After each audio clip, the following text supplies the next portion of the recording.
I think if we pass on money and stuff without philosophies and values and principles, I think we failed. I think we've done a disservice to our family and maybe even to honor the loved ones that have come before us. So recently I've been thinking a lot about this quote that I heard the other day, and it goes something like this.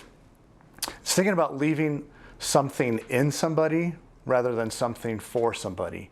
And there's a lot to that if you really think about that.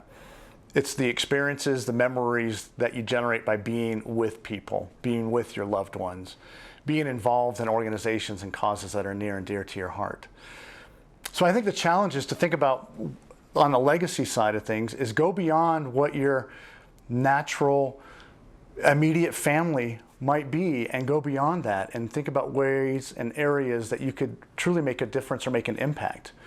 You know, in some cases, the question to think about is if you left X amount of money or some type of stuff or something to a family member, what would that do to their situation?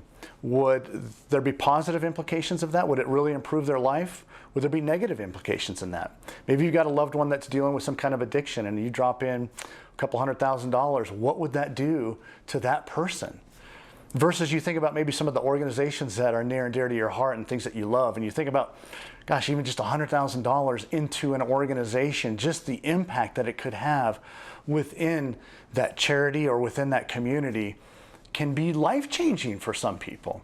So I think the thought is to think deeper about what you really want to do and how you want to impact those that you love, those organizations that you are proud to be a part of, and just ask some of those next deep type questions about what this truly means. Once you have thought about that, I think we need to put it down in writing. So there's definitely some basics as far as legacy or estate planning that we need to have in place.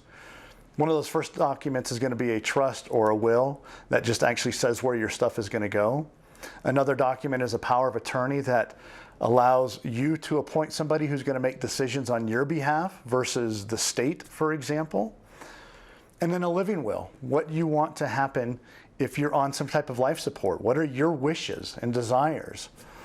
And a really critical area that people do tend to miss quite a bit are beneficiary designations with retirement plans, either individual retirement plans or work plans, and even life insurance, and even some of those small life insurance policies that you get from your bank. Having the proper designation on there is really critically important. And a lot of those actually will bypass what you have written down in your estate.